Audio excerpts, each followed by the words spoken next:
تعداد میں اعتکاف کرتی ہیں، تو اس لیے میں نے سوچا کہ میں گھر میں جو خواتین اعتکاف کریں گی ان کے مسائل میں بیان کر دوں، کیونکہ بہت زیادہ اس بارے میں سوالات پوچھے جاتے ہیں۔ جو خواتین گھر میں اعتکاف کریں گی وہ گھر میں ایک مخصوص کمرے کو جس میں عام طور پہ وہ نماز پڑھتی ہیں وہ خاص کر دیں، کیونکہ بہت سی خواتین یہ پوچھتی ہیں کہ ہم پورا گھر ہی اگر فرض کر لیں اعتکاف میں، تو میں ان سے کہتا ہوں پھر پورا محلہ ہی فرض کر لیں، تو اس میں کیا جا رہا ہے؟ تو ایسا نہیں ہوتا کہ پورا گھر یا پورا محلہ، اعتکاف کا ایک خاص مقصد ہوا کرتا ہے، وہ مقصد پورا گھر کو متعین کرنے سے حاصل نہیں ہوگا۔ تو ایک مخصوص کمرہ اپنے لیے متعین کر لیں، اور وہ کمرہ جس میں عام طور پہ وہ نماز پڑھتی ہیں۔ پھر اعتکاف کے مسائل وہی ہیں کہ اعتکاف کی حالت میں بلا ضرورت شدیدہ اس جگہ سے باہر نہیں جا سکتی، جو انسان کے ضروری حاجات ہیں ان کے لیے جا سکتی ہیں، قضاء حاجت کے لیے گھر اس کمرے سے باہر نکل سکتی ہیں، کھانا لینے کے لیے، جیسے کھانا پہنچانے والا کوئی نہیں ہے تو کھانا لینے کے لیے بھی جا سکتی ہیں، اگر کھانا پکانے والا کوئی نہ ہو یا ہو مگر وہ پکانے کے لیے تیار نہ ہو تو کھانا پکانے کے لیے کچن میں بھی جا سکتی ہیں، پکائیں اور واپس اپنے کمرے میں لا کے کھائیں۔ اس کمرے میں جو شادی شدہ خواتین ہیں وہ شوہر بھی آ سکتا ہے اس کمرے میں، لیکن وہ خود باہر نہیں جا سکتی، لیکن میاں بیوی کے جو ازدواجی تعلقات ہوتے ہیں وہ اعتکاف کے دوران بالکل ناجائز ہیں، ان سے اعتکاف ٹوٹ جائے گا۔ تو اور بھی کوئی محرم رشتہ دار وہ اس کمرے میں ان سے آ کے ملاقات کر سکتے ہیں، بات چیت کر سکتے ہیں، لیکن وہ بلا ضرورت شدیدہ اس کمرے سے باہر نہیں جا سکتی، کمرے میں رہنا پڑے گا ان کو، اور اس میں وہ بات چیت بھی کر سکتی ہیں، اپنا کوئی دنیا کا کام بھی کر سکتی ہیں، کوئی سلائی کڑھائی بھی کر سکتی ہیں۔ اور اصل میں اعتکاف نام ہوتا ہے اپنے آپ کو باؤنڈ کر لینے کا، تو اللہ کے لیے آپ نے اپنے آپ کو باؤنڈ کر لیا ہے۔ اصل حکم تو یہی ہے کہ مسجدوں میں باؤنڈ کیا جائے، لیکن میں نے بتایا کہ اختلافی مسئلہ ہے، اس میں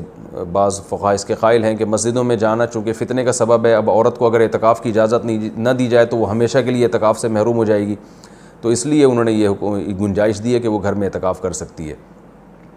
تو اپنے آپ کو اس جگہ باؤنڈ کریں، زیادہ کوشش کریں کہ زیادہ سے زیادہ ٹائم ان کا عبادت میں گزرے، تو مجبوری کے تحت گھر سے باہر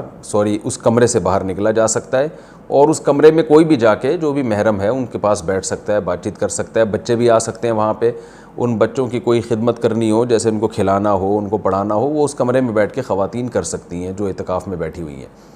اچھا، روزہ اعتکاف کے ساتھ ضروری ہے، اگر روزہ ٹوٹ گیا تو اعتکاف بھی ٹوٹ جائے گا، اس لیے جن خواتین کو اعتکاف کے ایام میں مینسز آ جاتے ہیں تو ان کا روزہ بھی ٹوٹے گا، ساتھ ساتھ اعتکاف بھی ٹوٹ جائے گا۔ تو خواتین جب 10 دن کا اعتکاف کریں تو اس بات کا اہتمام کریں، ان کو اپنی تاریخیں معلوم ہو اور ان کو یہ اطمینان ہو کہ ان 10 دنوں میں وہ پاکی کے ایام میں رہیں گی، ان کو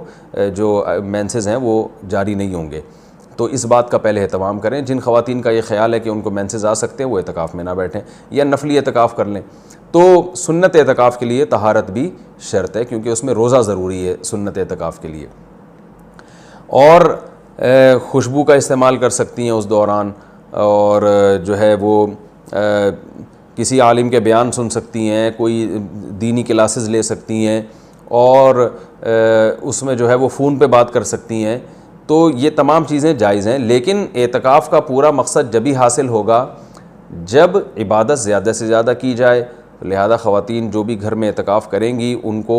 اپنا پوری ترتیب اور شیڈول بنانا چاہیے، صبح و شام کی تسبیحات، تلاوت، اور زیادہ سے زیادہ عبادت اور لیلۃ القدر کا حصول اور گناہوں سے توبہ۔ رمضان کا جو مقصد ہے، اعتکاف کا جو بنیادی مقصد ہے وہ کیا ہے کہ آپ کی حالت چینج ہو جائے، آپ کو گناہوں سے توبہ کی توفیق مل جائے،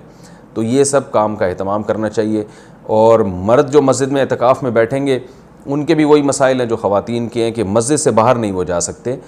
مسجد کے اندر رہ کے جو بھی جائز کام ہے وہ کر سکتے ہیں،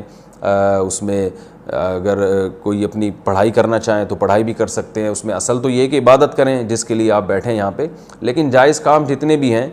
جو مسجد کے آداب کے خلاف نہ ہوں وہ بھی اعتکاف میں کیے جا سکتے ہیں، اس میں کوئی حرج نہیں ہے۔ اللہ تعالیٰ سے دعا ہے کہ اللہ تعالیٰ ہم سب کو سمجھنے کی، عمل کرنے کی توفیق عطا فرمائے۔ وما علینا۔